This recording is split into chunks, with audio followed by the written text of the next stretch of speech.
꽃피는 3월입니다. 하나님의 말씀을 들음, 이 순종, 또 행함으로 신앙의 아름다운 꽃을 피우는 한 날 되시기를 예수님 이름으로 축복합니다. 하나님은 이 사람이 선한 사람이다. 선한 민족이다. 이 사람은 악한 사람이다. 악한 민족이다. 이것을 어떻게 구분하실까? 어떻게 구분하시느냐 하면요. 하나님 말씀을 잘 듣느냐? 하나님 말씀대로 잘 행하느냐? 결국 하나님의 백성이 되고 또 그 백성의 하나님이 되는 이 계약 관계는 잘 듣는 거예요. 잘 들었으면 잘 행하는 거예요.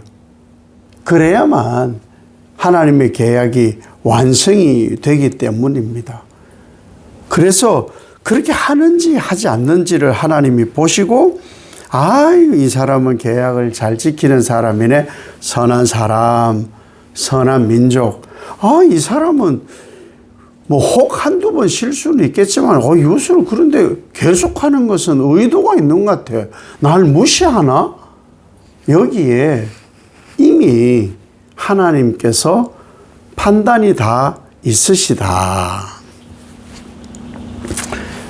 그런데 하나님이 베푸시는 이 사랑은요, 선한 사람이든, 선한 민족이든, 악한 사람이든, 악한 민족이든, 누구에게나 그 계약을 완수하시려고 부단히 애를 쓰셔요.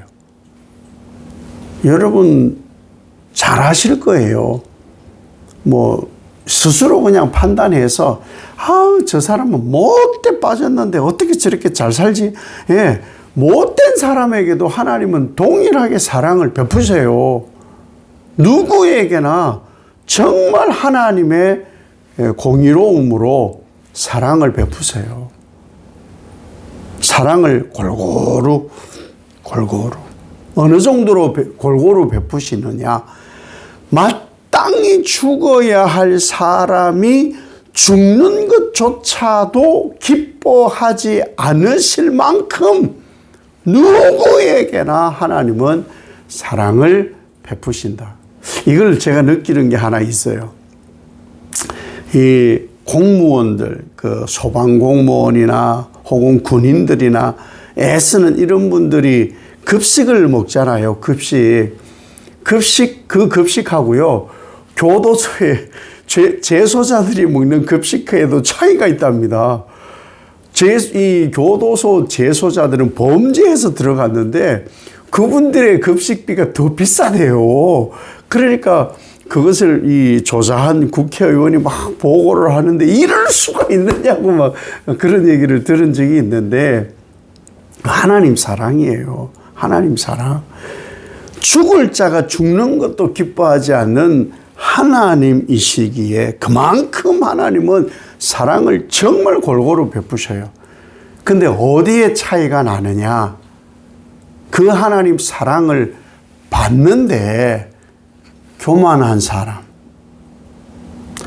버릇없이 구는 사람, 뻔뻔한 사람, 감사함으로 받는 사람하고 그렇지 않는 사람과 하나님은 구별하셔요. 그래서 심판을 하신다는 거예요. 유다가 왜 이 지경이 되어졌느냐? 하나님은 정말 내 백성이기에 끝없는 사랑을 베푸셨거든요. 그런데 유다는 하나님의 이 사랑을 오해해요. 오해. 꼭 달란트를 예수님 달란트 비유에 5달란트, 2달란트, 1달란트 비유가 있잖아요. 이 1달란트 받은 종이 주인을 오해한 것처럼 이 유다가 하나님을 오해한 거예요. 오해. 그래서 그들이 뭐 하느냐? 아이고, 설마 하나님이 택한 백성인데 뭐 어떻게 하시겠어? 뭐 심판을 하신다고? 우리에게 무슨 벌을 주시고 징계를 하신다고? 아이고, 아서라. 하나님 그런 하나님 아니야. 봐봐봐. 우리 선지자들도 다 평안하다, 평안하다 이렇게 말씀하시는데 어떻게 하나님이 택한 백성을 벌하시고 멸망을 시키신다고? 예레미야가 철이 없어서 저런다니까. 예레미야 저놈을 좀 손을 봐야 돼. 되지도 않는 소리 하고, 아유, 저 예레미야를 확 죽여버릴까? 지금 이런 지경에까지 이르러서 유다가 하나님을 오해하고 있는 거예요. 오해. 이렇게 하나님을 정말 모르고 자기 분수도 모르고 버릇도 없는 유다에 대해서 하나님이 친근하게 부르시는 용어들이 있어요. 내 집이다. 내 소유다. 내 마음으로 사랑하는 것이다. 내 포도원이다. 내 몫이다. 내가 기뻐하는 땅이다. 유다에 대한 얘기, 유다에 대한 얘기. 이만큼 하나님은 끝끝내 죄악에서 머물러 있는 유다에 대해서도 이렇게 부르시는데 그들에 대해서 하나님께서 이렇게 하십니다. 버리며 내 던져 원수의 손에 넘기며 헐며 짓밟아 황무지로 만들 것이다. 이렇게 하시려는 하나님이 마음이 편해서 이렇게 하시는 것이 결코 아니다. 살리려고. 그러잖아요. 사랑을 베풀면 사랑을 알아야 돼요.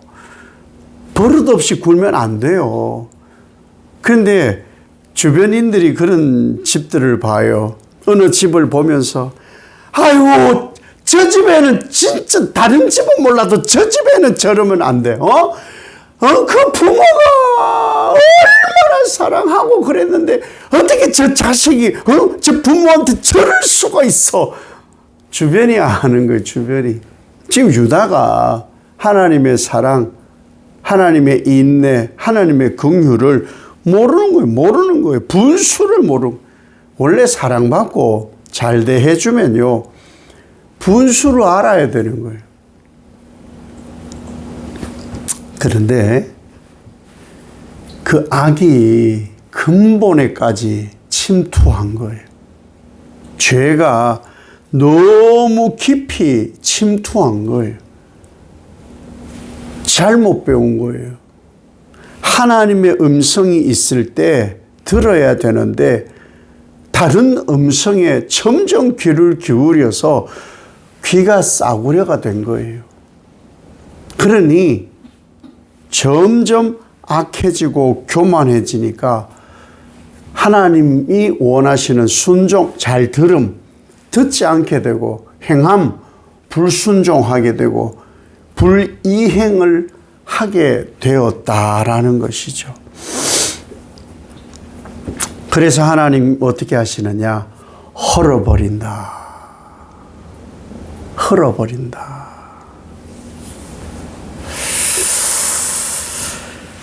유다가요, 왜 하나님 앞에 이렇게, 사실은 이 예레미야서가 52장까지 이런 얘기예요. 52장까지.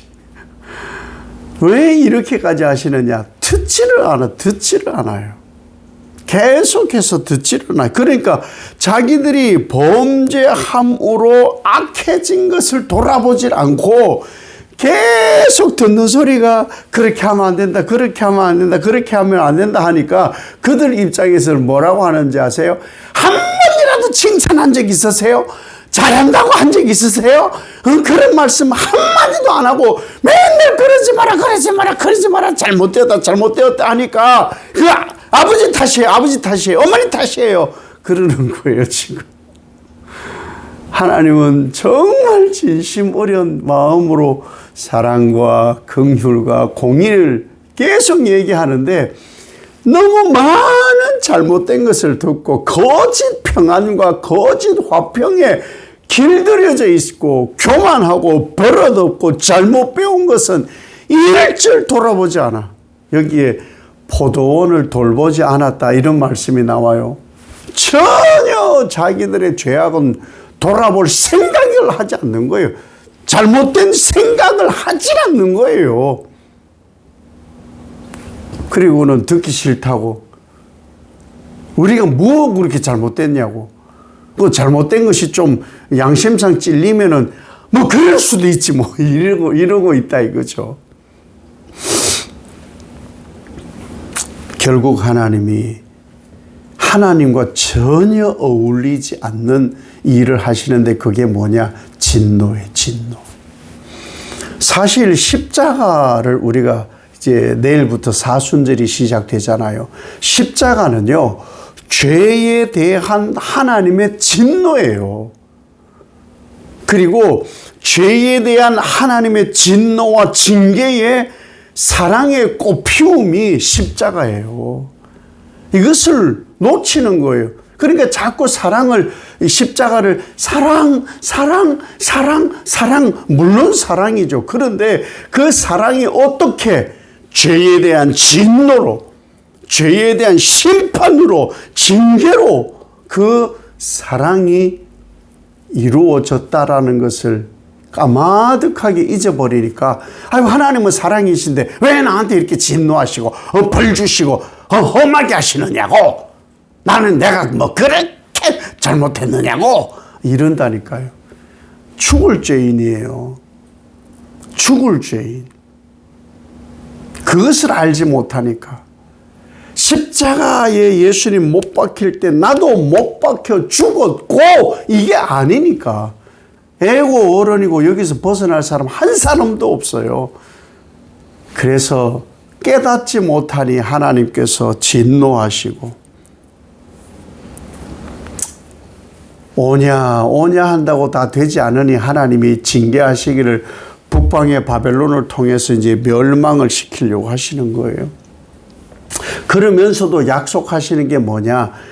내 백성 손대는 북방의 이 바벨론, 그 후반부로 예레미야가 가면은 바벨론으로부터 시작해서 하나님이 쓰셨던 이 막대기들 다 부지깽이로 다 태워버립니다. 그들이라고 잘 될 리가 없어요. 하나님은 공의로우신 분, 하나님은 우리에게 긍휼을 베푸시는 그런 하나님. 왜 이렇게 손보시냐? 잘 되게 하시려고, 회복시키려고, 살리려고. 이런 진통이 있는 것은요, 살리는 거예요. 살리는 거예요. 저희는 아이를 낳으면서 뭐 제가 낳은 건 아니고 집사람이 낳았습니다. 진통이 있는 것은 거기에 사랑이 있다는 거예요. 진통이 있는 것은 사랑이. 그래서 아이를 낳는 거고. 내 몸이 이렇게 아프잖아요. 그래서 막 사람들이 몸살이 목사님 어서 죽고 몸살이 났어요. 못 나오셨네. 몸살이 났어요. 그래서 그게 뭐 맞는지 안 맞는지는 모르지만 몸살이 뭐예요? 그러면 몸을 살살 다루라고. 그게 몸살이라는 거예요. 자기를 돌아보라 그 얘기. 자기를 돌아보라. 하나님은 그 일을 하시는 거예요. 어떻게? 하나님의 사랑을 주시면서 하나님의 긍휼을 주시면서 하나님의 자비로움을 통해서 하나님은 그 일을 오늘도 행하시는 거예요. 겨울이 왜 있겠어요? 우리나라에. 이 겨울 얼어붙은 땅 이것이 있어야 아름다운 꽃이 더 아름다운 거예요. 그 향기가 더 진하게. 왜? 그 겨울을 이겨낸 것을 알기 때문에. 그래서 그 연한 순이 올라올 때 사람들이 감격하고 모두가 시인이 되는 거 아니겠습니까? 오늘 하루도 하나님이 이 꽁꽁 얼은 땅을 녹이면서 그 순을 올려 꽃을 피우듯 그 하나님의 선하심, 그 인자하심 속에 꽃 피우는 여러분이 바로 하나님 꽃 아닙니까? 그 하나님의 꽃을 순종과 행함으로 나를 살펴 이루실 그 일들을 기대하는 한 날 되시기를 바라고, 아이들이 이제 오늘 개학이에요. 개학했나 하니까 애들이 웃는 것 같은데 우는 것 같더라고요. 개학이라 하니까 아이들이 좋은 친구들 만나고 좋은 학습 분위기에서 하나님의 뜻을 이루어 아름다운 꽃 피는 자녀들 되도록 기도하는 복된 한 날 되시기를 예수님 이름으로 축복합니다. 하나님 아버지, 우리는 꽃입니다. 하나님이 피워 올리는 영생과 생명의 꽃. 그러려면은 추운 겨울이 있어야 합니다. 혹한이 있어야 됩니다. 비바람이 있고 눈보라가 치고 옷깃을 여며도 스며들어오는 찬바람, 뼈가 시리는 바람, 그것을 이겨낸 나무에 풀에 연한 순이 올라오는 것을 보고 감격하고 꽃 몽우리가 터지고 아름다운 향기를 피우는 꽃이 맺는 것을 보고 사람들 모두 시인이 됩니다. 하나님, 순종과 행함으로 모두 아름다운 꽃 피워 하나님 향기를 바라는 우리가 되게 하시고, 우리를 돌아보아 교만하지 않고 버릇없는 신앙 되지 않도록 하나님의 선하심으로 살아가는 모두 되게 하옵소서. 예수님 이름으로 기도 올리옵나이다. 아멘.